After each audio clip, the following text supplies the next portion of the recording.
देखिए अपन जड़त्वाव गुण क्या है ये अपन जान चुके, जड़त्वाव गुण का महत्व क्या है वो भी अपन ने समझ लिया था, और उसके उपयोग कहाँ कहाँ और कैसे थे वो अपन ने सीख लिया था।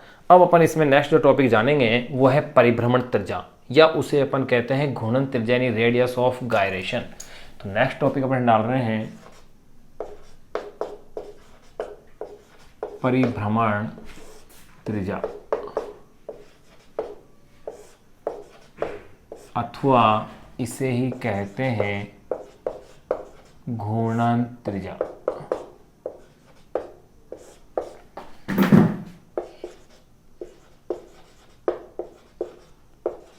Radius of gyration. देखिए रेडियस ऑफ गायरेशन या घूर्णन त्रिज्या या परिभ्रमण त्रिज्या है क्या? घूर्णन अक्ष से वो लंबवत दूरी जिसके वर्ग को संपूर्ण पिंड के द्रव्यमान से अपन अगर गुणा कर दें और पिंड का वास्तविक जड़त्वाव गुण प्राप्त हो जाए तो वही दूरी कहलाती है घूर्णन त्रिज्या। क्या कहा मैंने, फिर से मैं रिपीट कर दूं, घूर्णन अक्ष से वह लंबवत दूरी जिसके वर्ग को संपूर्ण पिंड के द्रव्यमान से गुणा करने पर पिंड का वास्तविक जड़त्वाव गुण प्राप्त हो जाता है। क्योंकि अपन ने क्या देखा कि पिंड का जड़त्वाव गुण कैसे निकालते थे, सभी कणों के जड़त्वाव गुणों का योग करते थे। लेकिन यहां अगर घूर्णन अक्ष से वह लंबवत दूरी जिसके वर्ग को अगर संपूर्ण पिंड के द्रव्यमान से गुणा करने पर पिंड का अगर वास्तविक जड़त्वाव गुण आ जाता है तो वही लंबवत दूरी कहलाती है घूर्णन त्रिज्या। तो अपन डेफिनेशन दे सकते हैं, सिंपल कह सकते हैं, घूर्णन अक्ष से वह लंबवत दूरी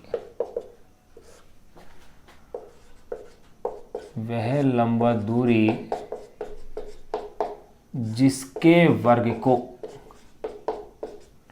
घूर्णन अक्ष से वह लंबवत दूरी जिसके वर्ग को संपूर्ण पिंड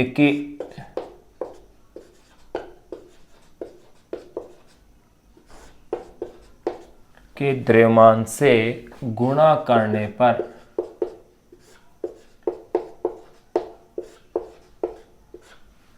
घूर्णन अक्ष से वह लंबवत दूरी जिसके वर्ग को संपूर्ण पिंड के द्रव्यमान से गुणा करने पर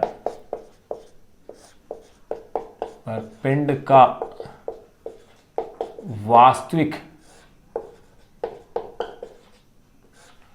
वास्तविक जड़त्व आघूर्ण प्राप्त हो जाए। घूर्णन अक्ष से वह लंबवत दूरी जिसके वर्ग को संपूर्ण पिंड के द्रव्यमान से गुणा करने पर पिंड का वास्तविक जड़त्वाव गुण प्राप्त हो जाए, घूर्णन त्रिज्या के कहलाती है। अपन इसे के से रिप्रेजेंट कर रहे हैं। ये लो, ये अपन ने घूर्णन त्रिज्या क्या दे दी है, एक सिंपल एक डेफिनेशन दे दी है कि घूर्णन अक्ष से वह लंबवत दूरी जिसके वर्ग को संपूर्ण पिंड के द्रव्यमान से गुणा करने पर पिंड का वास्तविक जड़त्वाव गुण प्राप्त हो जाए, घूर्णन त्रिज्या के कहलाती है। अगर पिंड का द्रव्यमान, संपूर्ण पिंड का द्रव्यमान अपन कैपिटल एम ले और घूर्णन त्रिज्या के लें तो अपन कह सकते हैं m इंटू के का स्क्वायर इज इक्वल टू क्या बन जाएगा, जड़त्वाव गुण बन जाएगा। तो देखिए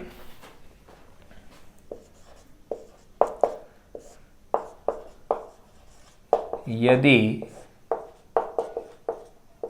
संपूर्ण पिंड का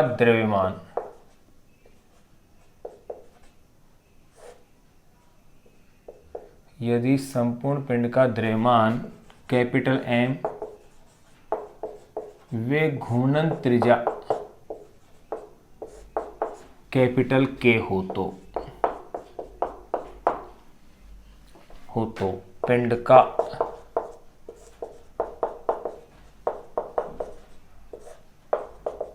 जड़त्व आघूर्ण capital I is equal to M K square होगा।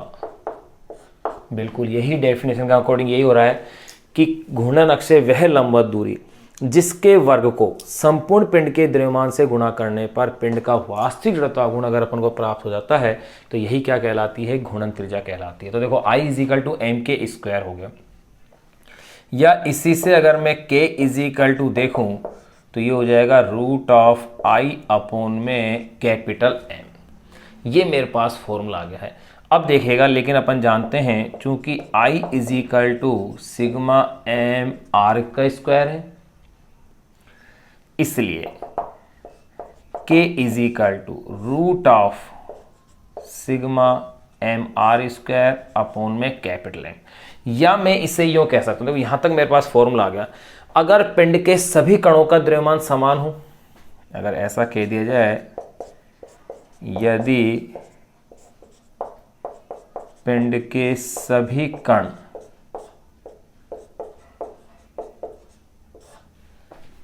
समान द्रव्यमान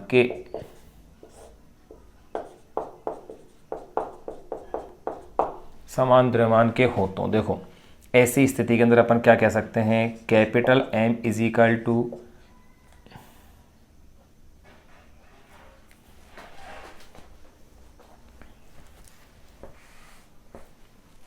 देखो इससे पहले तो अपन इसे पहले यूं लिख दें, सिग्मा एम आर का मतलब M1 R1 का square plus M2 R2 square plus dash dash plus Mn Rn का स्क्वायर अपोन में संपूर्ण पिंड का द्रव्यमान का मतलब है सभी कणों के द्रव्यमानों का योग, ये प्लस Mn। फिर मैं इसके बाद कह रहा हूं, यदि पिंड के सभी कण समान द्रव्यमान के हो तो ऐसी स्थिति के अंदर M1 is equal to M2 dash dash dash is equal to Mn is equal to M होगा, यानी सभी कणों का द्रव्यमान क्या हो गया, M हो गया। तो देखिए ऐसी स्थिति में K इजिकल टू क्या फॉर्मूला मेरे पास निकल के आ रहा है, M1 को भी क्या लिखेंगे, M R1 का स्क्वायर, इसको भी M R का square plus dash dash plus M Rn का स्क्वायर। नीचे देखिए M प्लस अगर 5 टाइम होता तो 5m लिखता, कितने टाइम आ रहा है, n टाइम, तो इसे मैं कह सकता हूं Mn। आगे की स्टेप्स फिर देखें आप कि K is equal to root of M को कॉमन लीजिएगा, M अगर कॉमन आता है तो मेरे पास स्टेप्स रहती है R1 square plus R2 square dash dash plus Rn का स्क्वायर अपॉन में यह है मेरे पास Mn, n से एक m कैंसिल हो गया। इसके आगे की स्टेप्स को भी मैं यहाँ लिख रहा हूँ। तो देखो यानी कि मेरे पास अब जो रिमेनिंग है वो है K is equal to root of R1 square plus R2 square dash dash plus Rn का स्क्वायर अपॉन में n, या मैं इसे कह सकता हूं K is equal to root of sigma R square upon में n।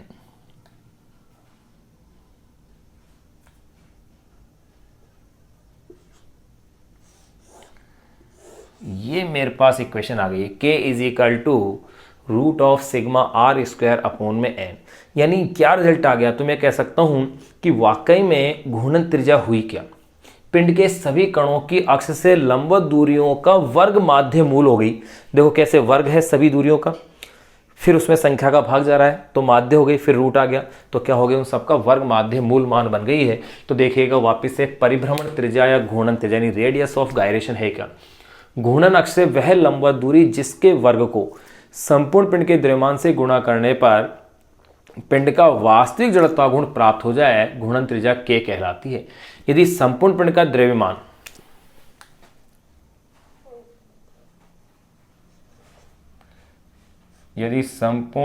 द्रव्यमान कैपिटल M वे घूर्णन त्रिज्या K हो तो पिंड का जड़त्व आघूर्ण I is equal to M K square होगा, या K is equal to root of I upon में, चूंकि I is equal to sigma M R square होता है, अपन पहले पढ़ ही चुके हैं, इसलिए K इजिकल टू I का मतलब sigma M R square upon में M। फिर देखिएगा sigma M M1 R1 square sigma M R square का मतलब m2r2 square plus dash dash dash plus mn/n square. Capital M का means m1 plus m2 plus dash dash dash plus mn। यदि पिंड के सभी कण समान द्रव्यमान के हो तो m1 m2 dash dash dash अपन सभी को कैसे ले लेंगे mn तक। ये सारे के सारे क्या हो जाएंगे मेरे पास, सबको मैं m के रूप में लूंगा तो k is equal to root of mr1 square plus mr2 square plus dash dash dash plus mrn square upon में mn, या m कॉमन ले लीजिए, m से m कैंसिल किया तो k इज इक्वल टू ये, तो k इज इक्वल टू ये आ गया। यानी कि k की जो वैल्यू होती है वो पिंड के सभी कणों की जो लंबवत दूरी है उन सभी लंबवत दूरियों का कैसा आ रहा है, वर्ग माध्य मूल मान आ रहा है। एक बार आप इसे नोट कीजिए, इसका स्क्रीनशॉट लीजिए, फिर इसके बाद इसके बारे में आगे की पॉइंट और अपन नोट करते हैं।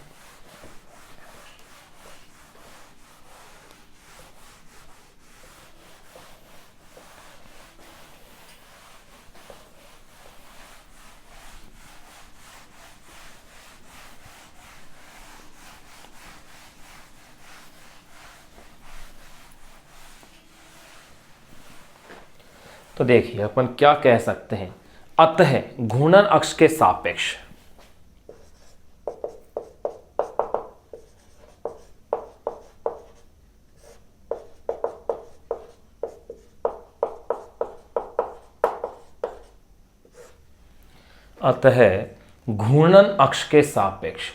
किसी पिंड की घूर्णन त्रिज्या के सापेक्ष किसी पिंड की घूर्णन त्रिज्या, अतः घूर्णन अक्ष के सापेक्ष किसी पिंड की घूर्णन त्रिज्या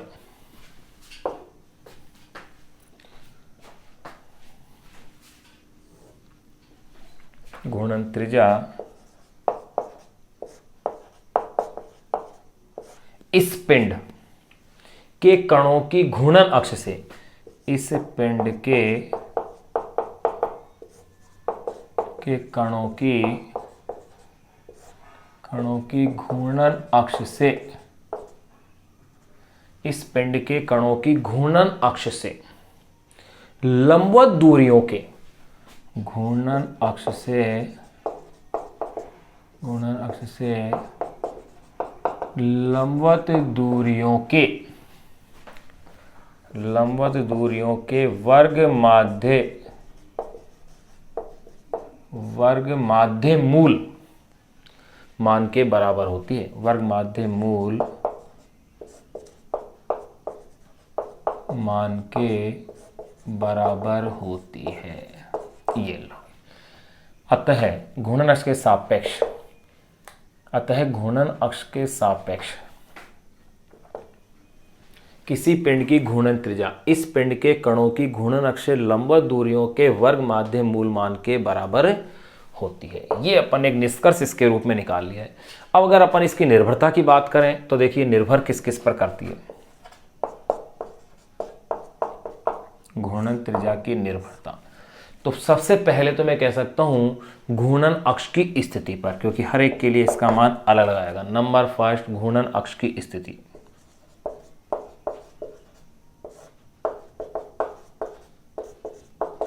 घूर्णन अक्ष की स्थिति पर ये निर्भर करेगी। नंबर सेकेंड, इसकी निर्भरता दूसरी अपन देखें द्रव्यमान वितरण पर।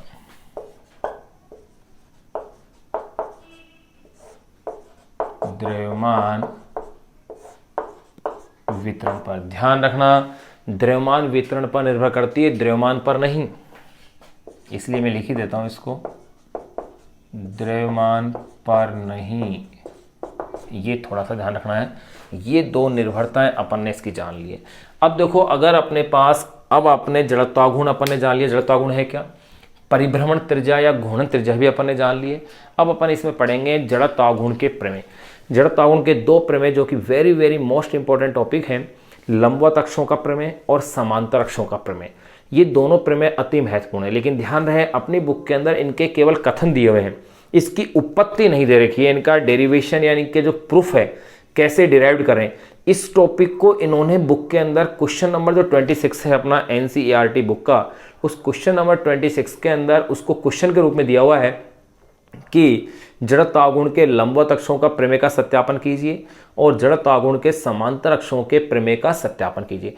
तो अपन सत्यापन इनका वहां करेंगे क्वेश्चन के रूप में, नहीं तो फिर 2 बार वर्क हो जाएगा, इसलिए अपन वन टाइम ही इसे यहां तो अपन केवल क्या लिखेंगे, इसके कथन को लिखेंगे, उसको प्रमेय को एक्सप्लेन करेंगे और वहां फिर उसे अपन क्वेश्चन के रूप में उसे सोल्व करेंगे।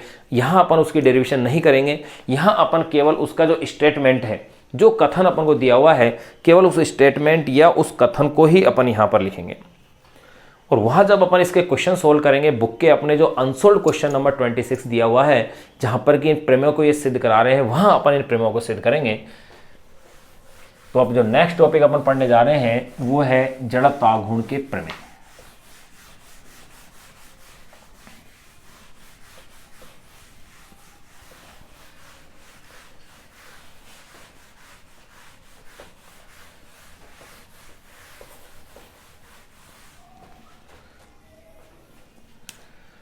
तो नेक्स्ट जो टॉपिक अपन डाल रहे हैं जड़त्व आघूर्ण के प्रमेय।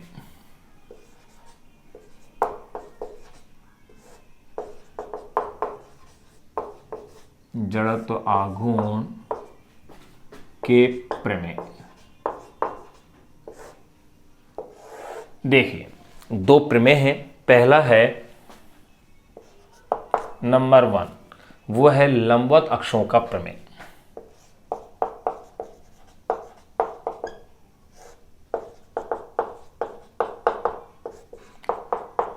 लंबवत अक्षों का प्रमेय, या इसे ही कहते हैं अपन समकोणिक अक्षों का प्रमेय।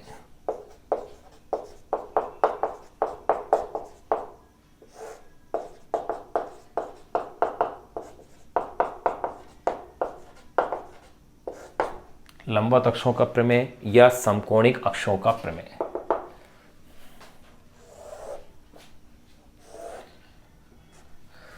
अब देखो, केवल समतल पटल के लिए लागू होती है। केवल समतल पटल के लिए लागू, यानी केवल समतल पटल के लिए ही इस प्रमेय को अपन क्या करते हैं, अप्लाई करते हैं। या यूं कह सकते हैं द्विविमीय वस्तु जैसे द्विविमीय वस्तु जैसे वलय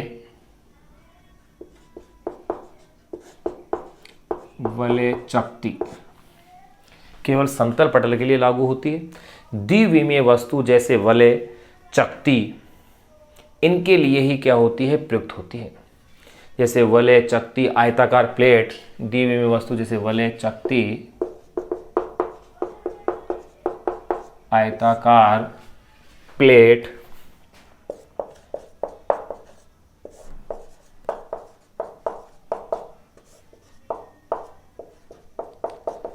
इत्यादि के लिए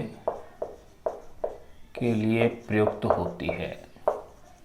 देखो, अब अपन इस प्रमेय का कथन लिख लेते हैं कि ये प्रमेय है क्या। देखो, ये प्रमेय कहती है किसी समतल पटलित वस्तु के तल में स्थित 2 परस्पर लंबवत अक्षों के सापेक्ष जड़त्व आघूर्ण के मानों का योग एक अन्य अक्ष के सापेक्ष जड़त्व आघूर्ण के मान के बराबर होता है, जो कि दोनों अक्षों के कटान बिंदु से होकर गुजरे तथा तल के लंबवत हो। मैं फिर से रिपीट कर रहा हूं, किसी समतल पटलित वस्तु के तल में स्थित 2 परस्पर लंबवत अक्षों के सापेक्ष जड़त्व आघूर्ण के मानों का योग एक अन्य अक्ष के सापेक्ष जड़त्व आघूर्ण के मान के बराबर होता है, जो कि दोनों अक्षों के कटान बिंदु से होकर गुजरे तथा तल के लंबवत हो। देखो एक बार समझे आप इसे। ये जैसे ये कोई वस्तु ली, अब देखें आप, ये इसका तल है, ये एक्स वाई और लंबवत ये मैंने एक ले लिया है जेड। ये प्रमेय ये कहती है कि इस अक्ष के प्रति जड़त्वाघूर्ण और इस अक्ष के प्रति जड़त्वाघूर्ण, यानी किसी समतल पटलित वस्तु होगी, किसी समतल पटलित वस्तु के तल में स्थित, ये तल में स्थित 2 परस्पर लंबवत अक्षों के सापेक्ष, यानी कि x के सापेक्ष और y के सापेक्ष जड़त्वाघूर्ण के मानों का योग यानी कि आई X plus I Y, x अक्ष के सापेक्ष जड़त्वागुण का मान, वाई अक्ष के सापेक्ष जड़त्वागुण का मान एक अन्य अक्ष के सापेक्ष जड़त्वागुण के मान के बराबर होता है, जो कि तल के क्या हो, लंबवत हो और इनके कटान बिंदु से होकर के क्या हो, गुजरती हो, उस अक्ष के प्रति जड़त्वागुण के बराबर इसका मान होगा। अब आप याद रख सकते हैं। तो अब देखो मैं फिर से कह दूं, किसी समतल पटलित वस्तु के तल में स्थित दो परस्पर लंबवत अक्षों के सापेक्ष जड़त्वागुण के मानों का योग एक अन्य अक्ष के सापेक्ष जड़त्वागुण के मान के बराबर होता है, जो कि दोनों अक्षों के कटान बिंदु से होकर गुजरे और तल के क्या हो, लंबवत हो। तो देखो पहले अपन इसका कथन लिख दें, किसी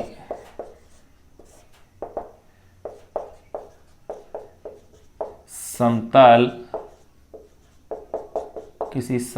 पटलित वस्तु के किसी समतल पटलित वस्तु के तल में स्थित तो परस्पर किसी समतल पटलित वस्तु के तल में स्थित दो परस्पर लंबवत अक्षों के सापेक्ष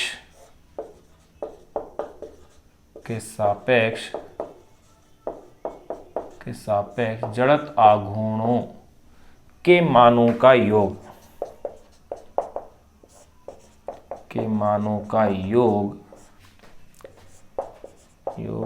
एक अन्य अक्ष के सापेक्ष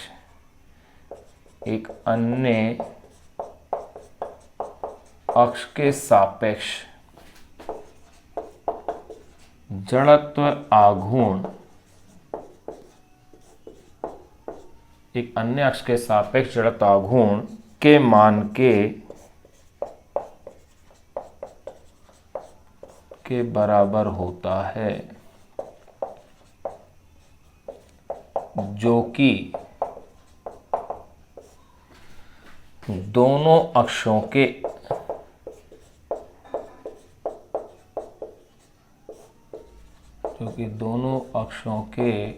कटान बिंदु से होकर गुजरे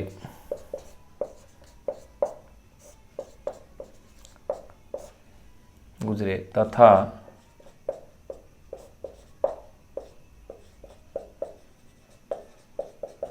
तल के लंबवत हो।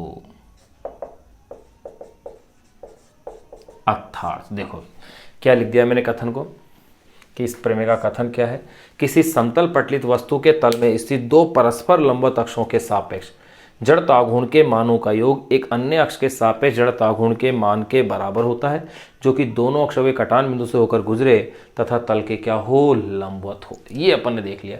अब देखिएगा इसके अंदर, अगर मान लिया कि जो तल है, अगर एक्स वाई तल है, तो ऐसी स्थिति में आई एक्स प्लस आई वाई बराबर क्या हो जाएगा, आई जेड हो जाएगा। तो ये अपन इसमें कह सकते हैं कि अगर तल इस प्रकार से दिया गया हो, तो देखो मैं अगर कह दूं यदि तल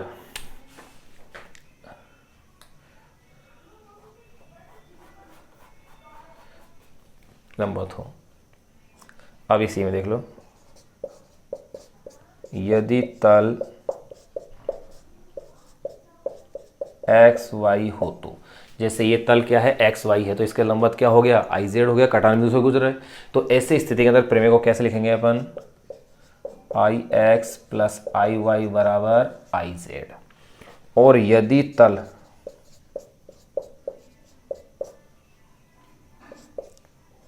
एक्स जेड हो, तो अगर तल एक्स और जेड है तो देखो आई एक्स प्लस आई जेड, इसके लंबवत क्या हो जाएगा, आई वाई।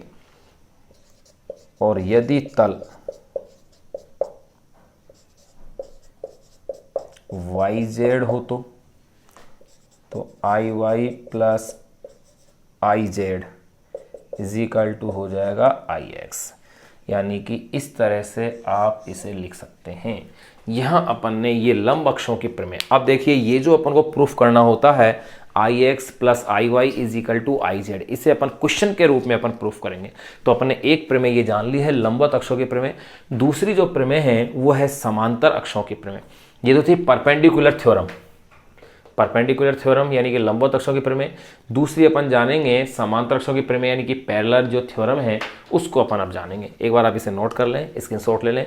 यहाँ अपन ने केवल प्रमेय को लिखा है, उसको सिद्ध नहीं किया है। प्रूफ करेंगे अपन इसे क्वेश्चन के रूप में, जो कि अपनी बुक का क्वेश्चन नंबर 26 होगा।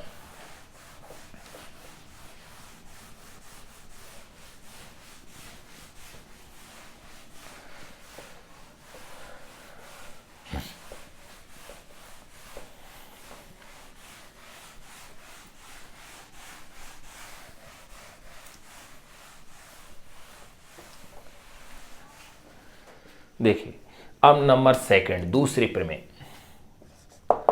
यूं कह सकते हैं पैरेलल थ्योरम। इसे अपन कहेंगे समांतर अक्षों का प्रमेय।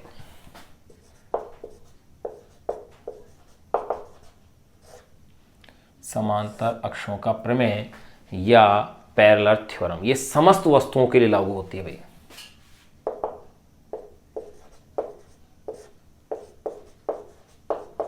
यह समस्त वस्तुओं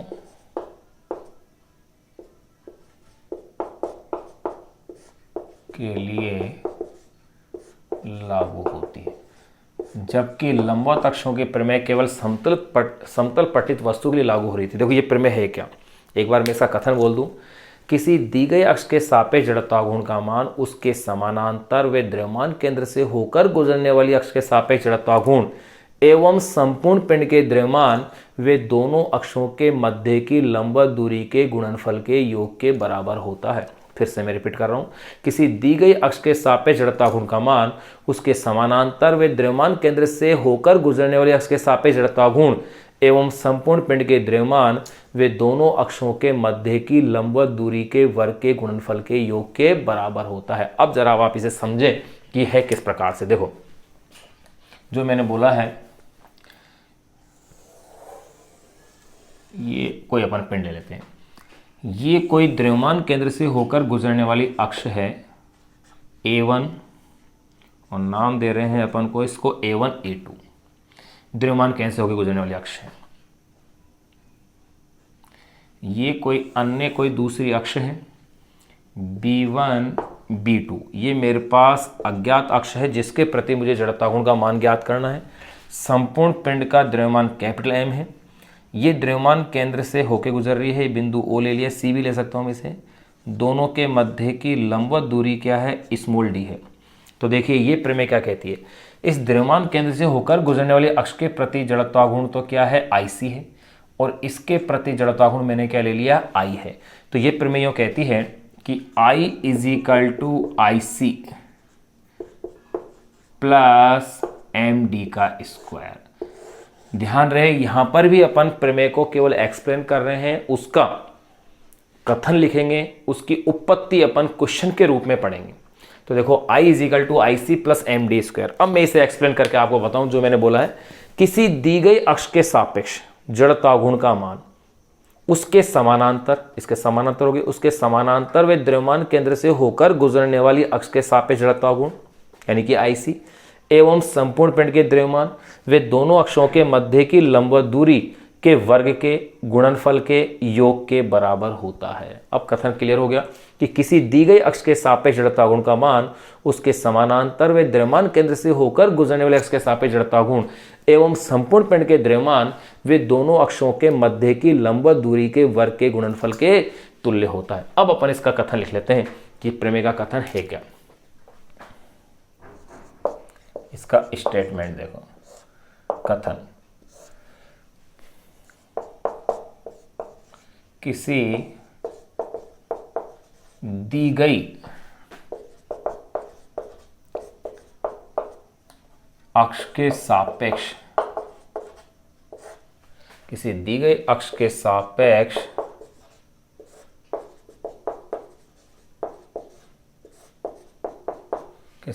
जड़त आघूर्ण का मान, किसी दी गई अक्ष के सापेक्ष जड़त आघूर्ण का मान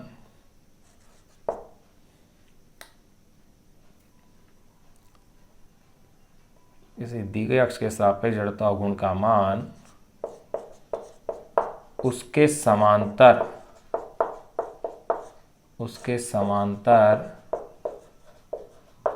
वे द्रव्यमान केंद्र से होकर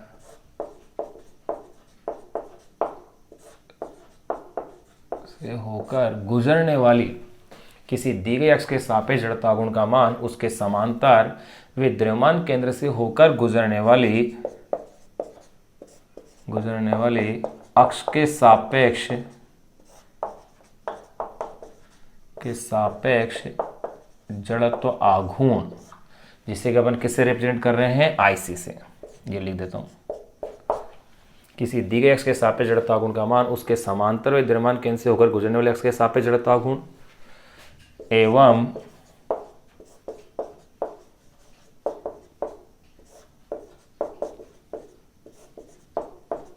संपूर्ण पिंड के द्रव्यमान, जिसे कि अपन रिप्रेजेंट कर रहे हैं कैपिटल एम से, द्रव्यमान केंद्र से होकर गुजरने वाले अक्ष के सापेक्ष जड़ता गुण एवं संपूर्ण पिंड के द्रव्यमान वे दोनों अक्षों के मध्य की लंबवत दूरी, जिसे अपन स्मॉल डी से लिख रहे हैं, वे दोनों अक्षों के मध्य की लंबवत दूरी के वर्ग के गुणनफल, क्या कहा मैंने, संपूर्ण पिंड के द्रव्यमान कैपिटल एम वे दोनों अक्षों के मध्य की लंबवत दूरी के वर्ग के गुणनफल, यानी कि एम डी का स्क्वायर,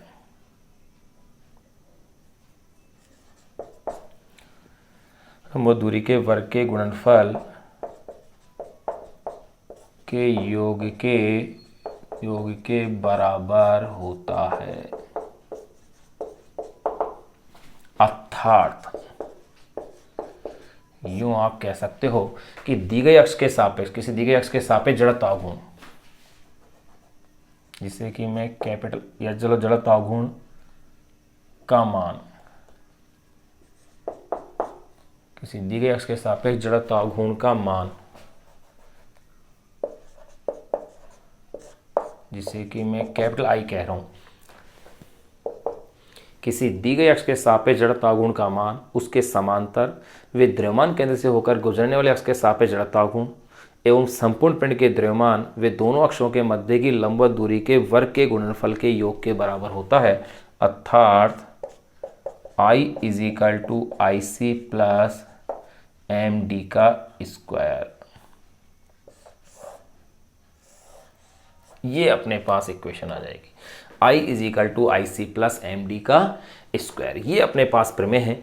तो ध्यान रखना, दी गई अक्ष तो मेरे पास क्या है, A1 A2 है, और दी गई अक्ष तो मेरे पास B1 B2 है, और A1 A2 इसमें द्रव्यमान केंद्र से होकर गुजरने वाली क्या है, अक्ष है, जिसके प्रति जड़ता गुण क्या है, IC है, इसके प्रति जड़ता गुण क्या है, I है, दोनों अक्षों के मध्य की लंबवत दूरी स्मॉल d है, और संपूर्ण पिंड का द्रव्यमान क्या है मेरे पास, कैपिटल M है। ये अपन ने कथन इसका पूरा कर लिया। अब देखो, अगर इसमें अगर अपन से ग्राफ खिंचवाया जाए, अगर ये कहा जाए कि आप I में और D के मध्य ग्राफ खींचिए, तो ये ग्राफ इस तरह से आता है। क्यों आता है, देखिए, अगर मैं D की वैल्यू 0 लेता हूं पहले, तो I = क्या बचेगा, IC, यानी कि यहां पर I का वैल्यू कुछ ना कुछ आएगा, और ये किसके इक्वल है, IC यहां पर। उसके बाद अगर मैं IC की वैल्यू 0 लेता हूं, तो मैं क्या देखता हूं, I = D² हो गया, यानी कि परवलयाकार आएगा, इस तरह से ग्राफ बनेगा। इससे मैं समीकरण से भी कंपेयर करके लिख सकता हूं, मैं यूं कह सकता हूं y = C + mx से अगर मैं कंपेयर करूं इसे, तो आप देखेंगे C की जगह तो मेरे पास IC के रूप में आ गया, D की जगह मेरे पास x आ गया, और इसकी जो प्रवणता है यानी कि जो tan थीटा बनेगा वो m आ गया है। ये लो भाई, tan थीटा बराबर क्या आ गया है, m।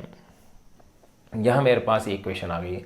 लेकिन अगर इसी ग्राफ में थोड़ा सा चेंज करा दें कि नहीं, आप ग्राफ को I में और D² के साथ खींचिए, तब ये ग्राफ यूं आ जाएगा इस तरह से। यहां पर तो ये क्या हो जाएगा, IC रह जाएगा, ये लो। तो यहाँ अपन ने ये जो वैल्यूज ले ली हैं, ये तो अपन ने प्रमेय को जान लिया है कि समांतर अक्षों की प्रमेय क्या है, लंबवत अक्षों की प्रमेय क्या है। अब इन प्रमेय को कैसे अपन उपयोग में लेते हैं, इनकी सहायता से कैसे अपन जड़त्वाघूर्ण कैलकुलेट करते हैं, वो अब अपन नेक्स्ट पॉइंट के अंदर इसमें सीखेंगे कि इनका यूज या इनका उपयोग या एप्लीकेशन या क्वेश्चन अपन इनकी सहायता से कैसे सोल्व करते हैं। तो अपन अब इसमें कुछ मानक पिंडों के उनकी विभिन्न अक्षों के प्रति जड़त्वाघूर्ण ज्ञात करेंगे, जैसे वलय, चकती, ठोस बेलन, ठोस गोला, खोखला गोला। इनके लिए अपन जड़त्वाघूर्ण के मान क्या करेंगे, कैलकुलेट करेंगे। एक बार आप इसे नोट करें, इसका स्क्रीनशॉट ले लें।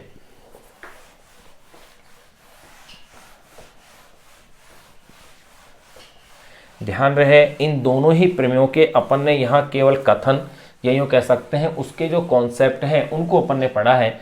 इनकी उत्पत्ति या डेरिवेशन अपन ने अभी यहाँ नहीं की है। अपन इनकी उत्पत्ति या डेरिवेशन जब अनसोल्व्ड क्वेश्चन अपन सोल्व करेंगे तब वहाँ अपन इनको सोल्व करेंगे। यानी कि प्रमेय I is equal to I C plus M D square को भी अपन प्रूफ करेंगे, I X plus I Y is equal to I Z, इसे भी अपन यहाँ क्या करेंगे, प्रूफ करेंगे। लेकिन उसे क्वेश्चन के रूप में करेंगे क्योंकि बुक में इसका क्वेश्चन दिया हुआ है, इसलिए क्वेश्चन के रूप में अपन वहाँ करें तो ज़्यादा बेटर है।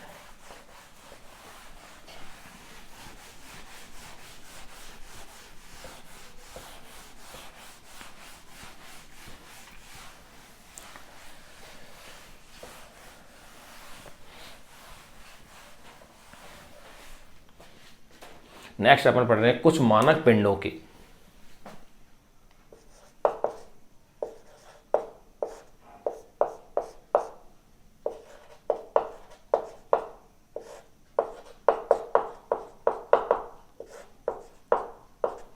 कुछ मानक पिंडों के विभिन्न अक्षों के सापेक्ष जड़त्वाघूर्ण।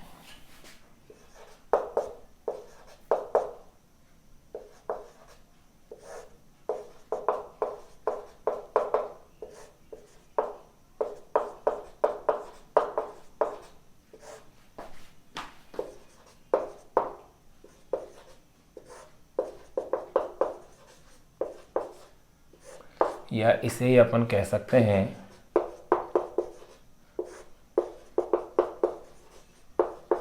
जड़त्व आघूर्ण के प्रमेयों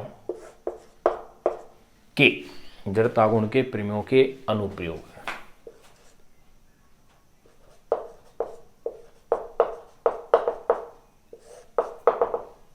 देखिए अब कौन कौन से पिंड है।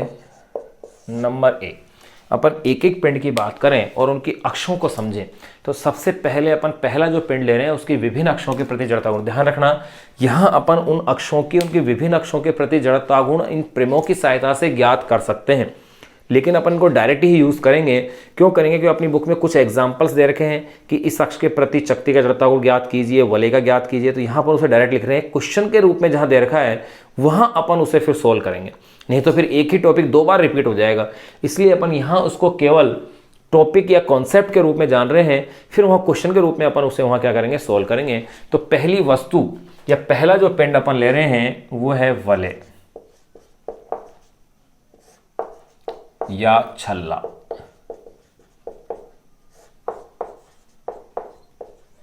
या इसे अपन कहेंगे रिंग।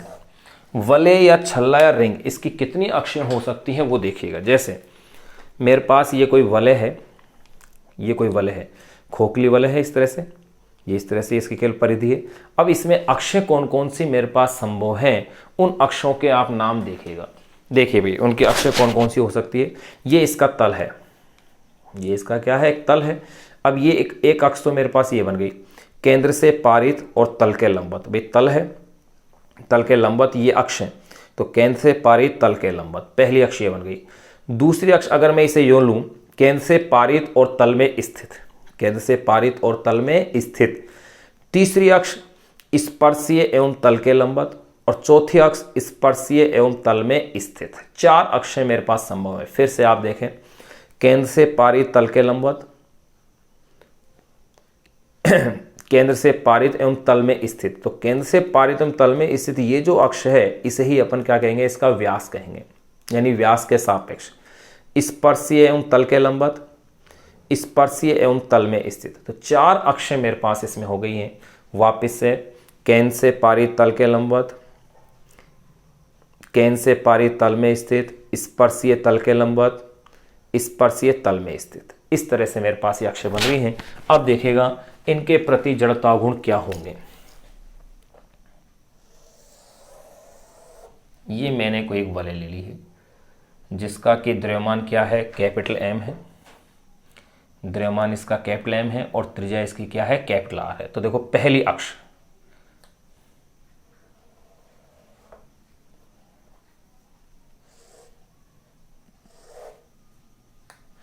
पहली अक्ष केंद्र से पारित और ये तल के लंबवत, लंबवत को अपन डेड डैश शो कर रहे हैं, नंबर 1 पहली अक्ष। सेकंड अक्ष केंद्र से पारित तल में स्थित है, नंबर 2। एक ही चित्र में मैं चारों चित्रों को बना रहा हूं। तीसरी अक्ष स्पर्शीय एवं तल के लंबवत, नंबर 3। नंबर 4 स्पर्शीय एवं तल में स्थित। देखो तल में जो स्थित है उसको अपन फुल लाइन से ले रहे हैं और जो तल के लंबवत है उसको अपन डॉटेड लाइन से अपन रिप्रेजेंट कर रहे हैं। वापिस से देखो, केंद्र से पारित तल के लंबवत पहली अक्ष, दूसरी केंद्र से पारित तल में स्थित यानी व्यास के सापेक्ष, नंबर 3 स्पर्शीय एवं तल के लंबवत, स्पर्शीय एवं तल में स्थित। इन 4 अक्षों के प्रति जड़ता गुण के मान मैं डायरेक्ट लिख रहा हूँ। वैसे अपन इन प्रमेयों की सहायता से इनको ज्ञात कर सकते हैं, परंतु बुक में उनको निकाल नहीं रखा है। पुरानी वाली बुकों के अंदर पूरा कॉन्सेप्ट इनका दिया हुआ है, लेकिन यहाँ अपन जैसे अपनी बुक में दिया हुआ है एनसीईआरटी में, उसी कॉन्सेप्ट को या उसी के अकॉर्डिंग अपन इसे ले रहे हैं और वही लेना अपने लिए उचित भी है।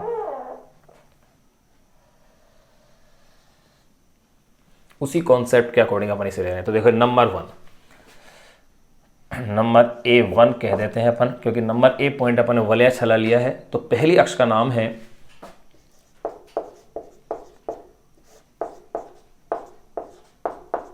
केंद्र से पारित एवं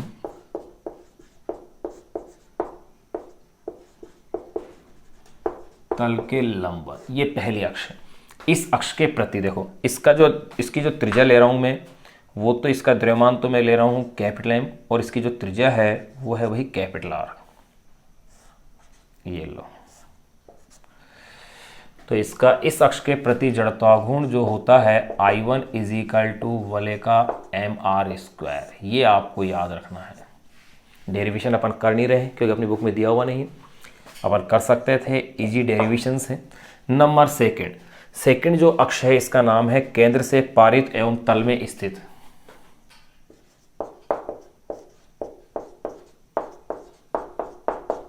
केंद्र से पारित एवं तल में स्थित। ये तो थी केंद्र से पारित एवं तल के लंबवत। यह है केंद्र से पारित एवं तल में स्थित, या इसे ही कह सकते हैं अपन व्यास के सापेक्ष। ध्यान रखना, ये जो पहली अक्ष के प्रति जड़ता गुण होता है इसे अपन ज्यामितीय अक्ष या मुख्य अक्ष के सापेक्ष जड़ता गुण भी कह सकते हैं। इसके प्रति जो जड़ता गुण आता है वो है I2 = mr²/2, यानी कि मुख्य अक्ष के प्रति जड़ता गुण का क्या होगा, आधा हो जाएगा। नंबर A3 स्पर्शीय एवं तल के लंबवत।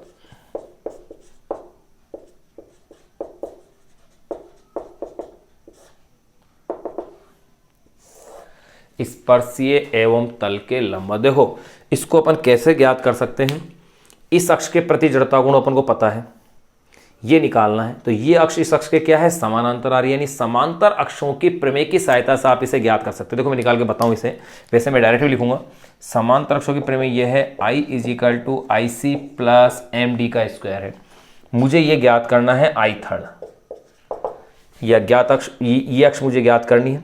ये अक्ष इस अक्ष के समानांतर है। समांतर अक्षों की प्रमेय के अनुसार इस अक्ष के प्रति जड़ता गुण है वो इसके प्रति जड़ता गुण, यानी कि I1, फिर इनके बीच की लंबवत दूरी d का मान किसके इक्वल है, r के।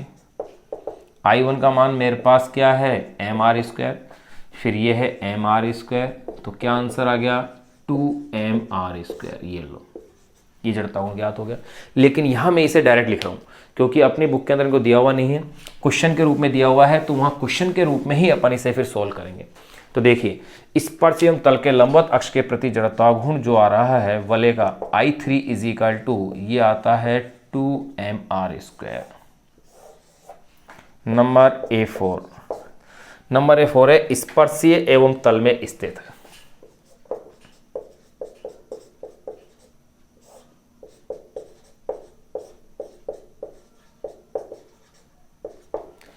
स्पर्शीय एवं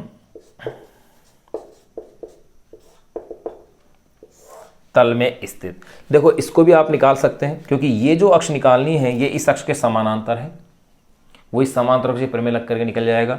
लेकिन यहाँ मैं इसे डायरेक्ट ही फॉर्मूले के रूप में लिख रहा हूँ जिसको आपको याद रखना है 3/2mr²। ये लो, यहाँ अपने पास वलय वाला कॉन्सेप्ट जो है वो क्लियर हो गया है। अब अगर अपन बात करें चकती की, नंबर बी अपन जो वस्तु लेंगे वो है चकती। चकती के लिए भी ठीक इसी प्रकार से आएगा, बस पहला जड़तागुण आपको याद रखना है केंद्र से पारित तल के लंबवत। बाकी की सारे जड़तागुण अपन जड़तागुण के प्रमेयों की सहायता से क्या करेंगे, ज्ञात कर सकते हैं। एक बार आप इसे नोट कर ले, इसका स्क्रीनशॉट ले लें। फिर नंबर बी जो अपन पिंड ले रहे हैं वो है चकती।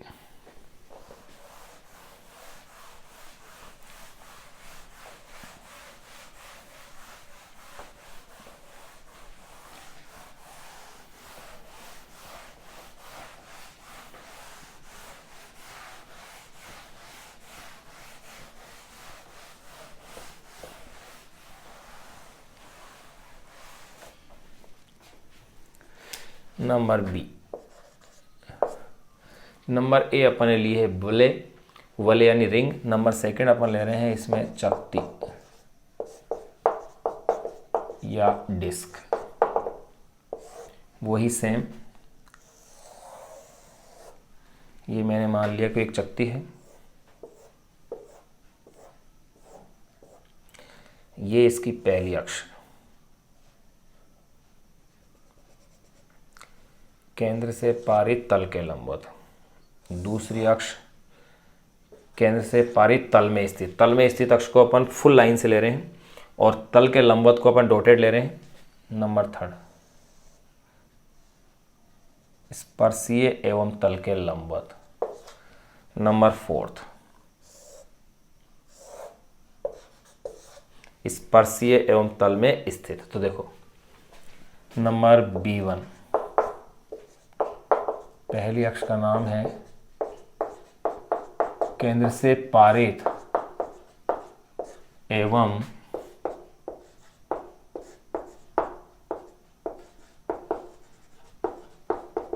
तल के लंबवत। इस अक्ष के प्रति जो चकती का जड़तागुण होता है वो होता है I1 is equal to mr²/2।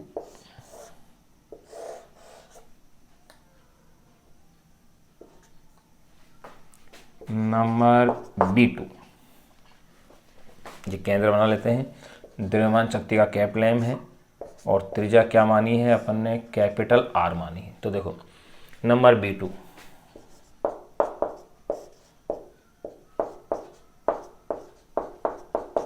केंद्र से पारित एवं तल में स्थित।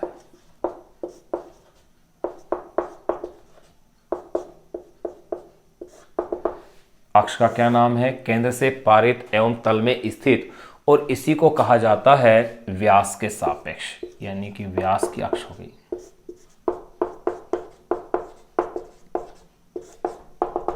व्यास के सापेक्ष इस अक्ष के प्रति जो जड़त्वागुण होता है वो होता है mr²/4,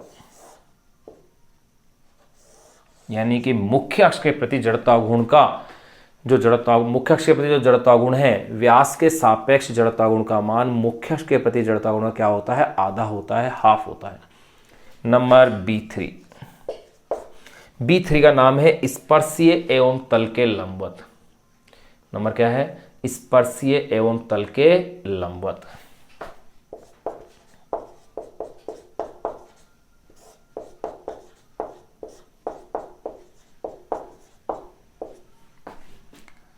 स्पर्शीय एवं तल के लंबवत। देखो वही समांतर अक्षों की प्रमेय की सहायता से ज्ञात कर सकते हैं। ये आपका mr²/2 है, ये डिस्टेंस r² है, यानी कि ये 3mr²/2 हो जाएगा। तो इसको अपन लिख सकते हैं I3 = 3/2 mr²। नंबर B4, स्पर्शीय एवं तल में स्थित। यही वो कह सकते हैं स्पर्शीय एवं व्यास के समांतर।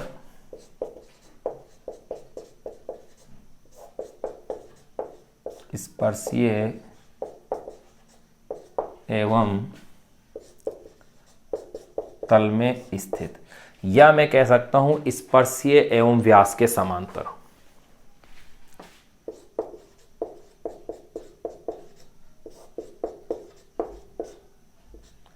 स्पर्शीय एवं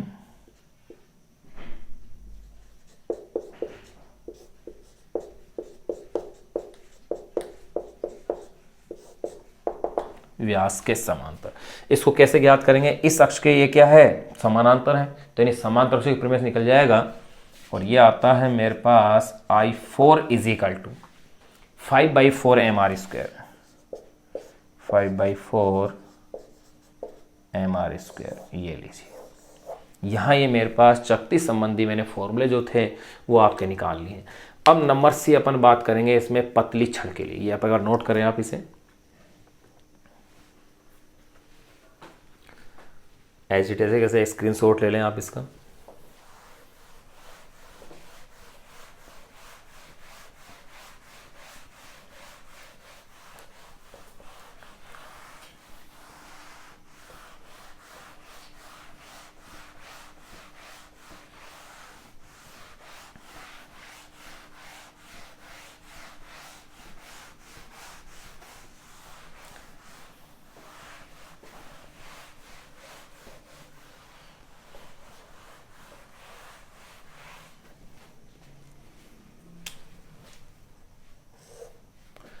नंबर C, तीसरे अपन ले रहे हैं पतली छड़, थिन रॉड। मैंने मान लिया कि उस पतली छड़ का द्रव्यमान तो M है और लंबाई क्या है? L है। पतली छड़, इसका द्रव्यमान मैं मान लेता हूं M और लंबाई लिख देता हूं मैं L। अब देखिए इस छड़ में कौन सी दो स्थितियां हैं। सबसे पहली जो स्थिति है, देखो इसमें ये अपन एक पतली छड़ बनाए,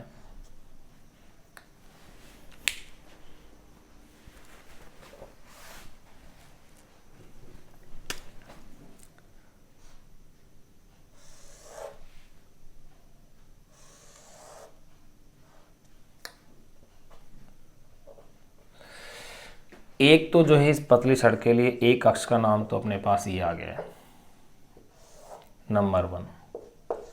पहली अक्ष केंद्र से पारित और लंबाई के लंबवत, और दूसरी अक्ष एक सिरे से पारित और लंबाई के लंबवत, इस तरह से। केंद्र से पारित और लंबाई के लंबवत,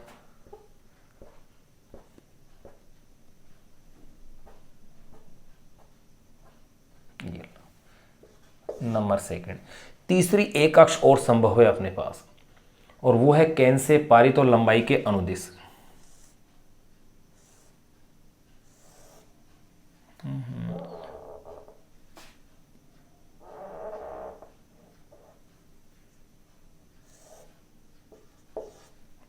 ये नंबर 3 अक्ष होगी। तो इन तीनों अक्षों के प्रति अपन जड़ता को निकालने हैं। लंबवत को अपन आधे वाले पार्ट को डॉट डॉट करके लिया है, और यहाँ इस प्रकार से इसको अपन ने पूरा लिया है जो तल में स्थित। तो देखो नंबर 1 I1, इनकी भी डेरिवेशन अपन को करनी है। देखो छड़ का जड़त्वाघूर्ण का डेरिवेशन तो अपने दे भी रखा है, तो अपन, लेकिन वो क्वेश्चन के रूप में दे रखा है, इसलिए क्वेश्चन के रूप में ही अपन उसे सोल्व करेंगे।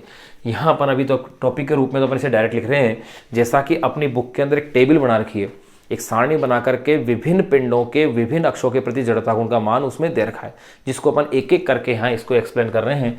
तो नंबर I1 पहला जो अपन जड़त्वाघूर्ण ले रहे हैं, चलो नंबर इसको ऐसे नंबर दे दें अपन, नंबर C1। पहली जो अक्ष है वो है केंद्र से पारित एवं लंबाई के लंबवत।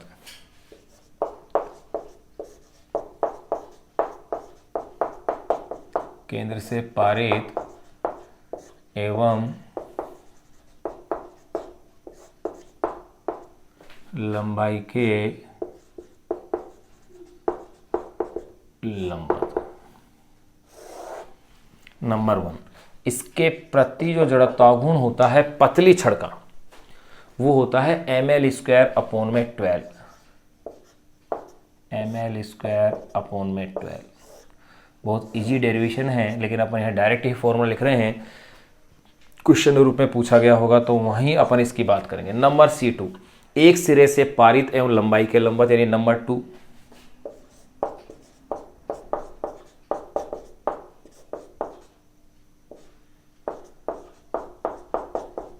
एक सिरे से पारित एवं लंबाई के लंबवत।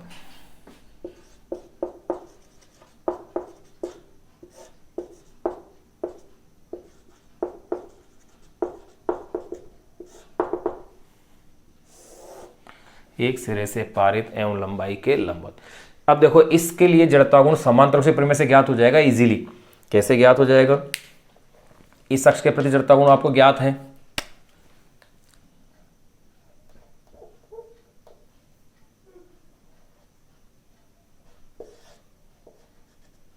भाई इसके प्रति ज्ञात है, ये इसके समानांतर है और ये द्रव्यमान केंद्र O से O करके गुजर रही है इसके।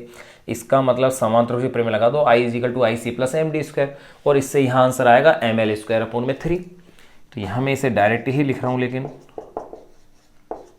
ml²/3। तो ध्यान रखना, छड़ का उसके सिरे के सापेक्ष जड़त्वाघूर्ण क्या होता है? ml²/3। नंबर C3 अपन ले रहे हैं इसमें इस अक्ष के प्रति, यानी कि केंद्र से पारित और लंबाई के अनुदिश।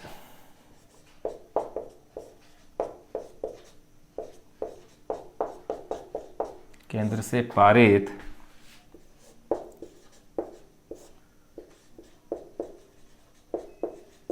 एवं लंबाई के अनुदिश। इस अक्ष के प्रति जड़त्वाघूर्ण ध्यान रखना 0 होगा छड़ के लिए। ये लो भाई, इस अक्ष के प्रति निकाल रहे हैं अपन। तो यहां अपन ने क्या देखा कि छड़ के लिए भी जड़त्वाघूर्ण ज्ञात कर लिया। अपन ने 3 वस्तुओं के लिए जड़त्वाघूर्ण ज्ञात कर लिए हैं। पहला नंबर A अपन ने ज्ञात किया है वलय के लिए, नंबर B ज्ञात किया है अपन ने चकती के लिए, नंबर C अपन ने ज्ञात कर लिया है पतली छड़ के लिए। नंबर D अपन बात करेंगे इसके अंदर ठोस गोले के लिए, या गोलीय कोष भी अपन उसे कह सकते हैं, वो और अपन ज्ञात करते हैं। एक बार स्क्रीनशॉट आप इसका ले लें, नोट कर लें इसे। नंबर D,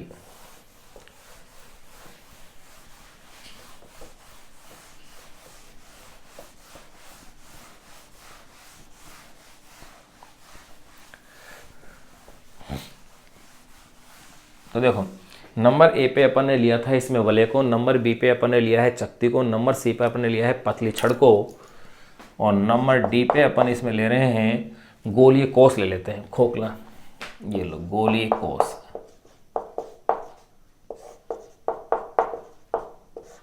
गोलीय कोष। अब इस गोलीय कोष के लिए कौन कौन सी अक्ष हो सकती है वो देखिएगा। एक ये अपन ने गोलीय कोष है,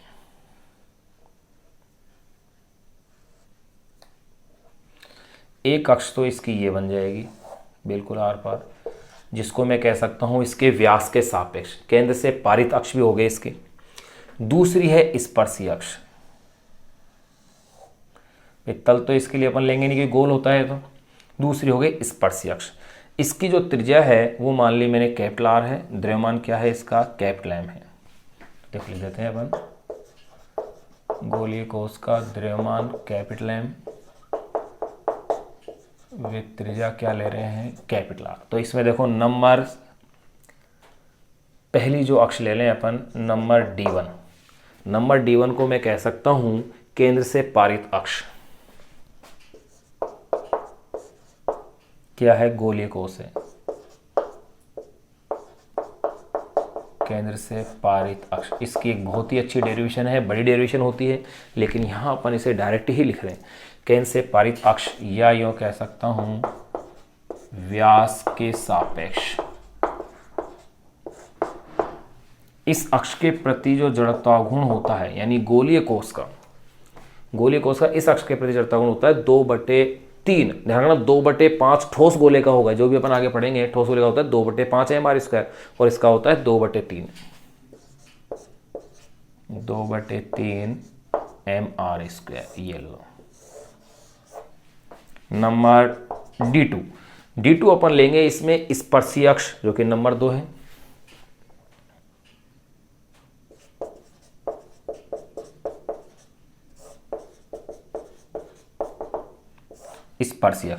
स्पर्शी अक्ष के लिए जड़त्वाघूर्ण आप याद कर सकते हैं समांतर अक्षों के प्रमेय से इजीली, लेकिन अपन डायरेक्ट ही लिख रहे हैं, और ये होता है अपने पास 5/3 mr²।